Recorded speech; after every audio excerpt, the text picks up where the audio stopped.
Sir, गर्मी का season जो है वो शुरू हो गया है। लगातार कई मामले पहले भी आग लगने के आ चुके हैं। ये आगे इस तरह की कार्यवाही किस तरीके से ना हो, आग लगने के केसेस ज़्यादा से कम रहें, इसको देखते हुए अग्निशमन विभाग किस तरह से तैयार है? देखिए, पुलिस कमिश्नर महोदय के निर्देश में हम लोग अलग अलग अभियान चलाते रहते हैं। हाई रेंज अभियान चलाया है, हम लोग हॉस्पिटल का भी अभियान चलाया रहता है। लेकिन आप ये समझिए कि ग्रीष्मकालीन जो ऋतु है उसमें बाहर का तापमान खुद अधिक होता है। आप जानते हैं कि दिल्ली यहाँ पास है और यहाँ का भी जो अधिक तापमान है वो 48-48 डिग्री तक भी जाता है।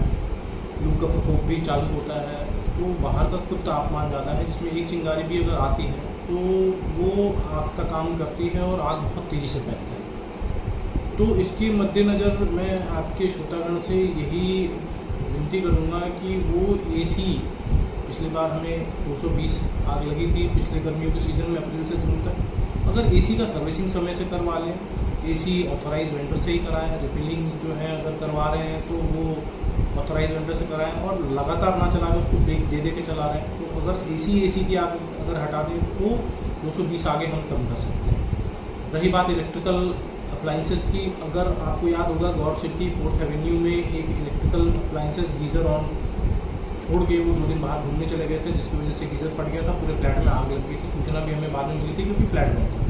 तो इलेक्ट्रिकल अप्लाइंसेस भी अगर बंद कर दें घर से बाहर जाते समय तो भी हमें काफ़ी उसमें मदद मिलेगी आग को रोकने में। गैस वॉल्व है, चाहे PNG हो चाहे LPG हो, अगर बाहर जा रहे हैं तो उसको हटा दें इन द सेंस कि बंद कर दें वॉल को, रात को सोते समय बंद कर दें, ताकि अगर LPG PNG लीकेज भी होता है तो वो नहीं होगा क्योंकि मेन वॉल बंद होगा।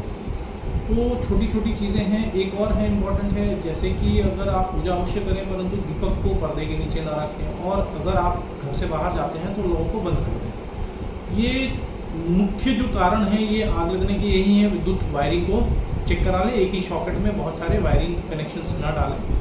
अगर इन छोटी छोटी चीज़ों पे ध्यान रखा जाए तो निश्चित तौर पे हम आग में कमी ला सकते हैं और हमारे खुद के फ्लैट बन सकते हैं, हमारी जान माल की रक्षा हो सकती है। सर, देखने को मिला है बहुत सारी ऐसे सोसाइटीज़ और कंपनीज़ हैं जहां फायर NOC नहीं ली जाती, उन पे आगे क्या कार्रवाई कुछ करेंगे आप, जो फायर NOC और फायर के सभी उपकरण उनके पास अवेलेबल है? देखिए, हम किसी को NOC के लिए बाध्य नहीं कर सकते, परंतु ये बात सही है कि अन्य सुरक्षा व्यवस्थाएँ वहाँ सुदृढ़ होनी चाहिए।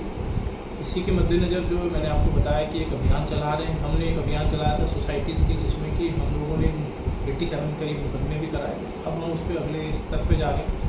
CO साहब ने खुद पर्सनल इसमें इंटरेस्ट लिया है और वो इंटरेस्ट के मद्देनज़र हम उनको सूची प्रोवाइड करा रहे हैं। उसमें AOA और बिल्डर दोनों के खिलाफ जो है नोटिस जारी होंगी, जिन पे कमियाँ नहीं है हमने उनको सूची प्रोवाइड करा दी है। बहुत जल्दी उनके नोटिस भी जारी हो जाएंगे।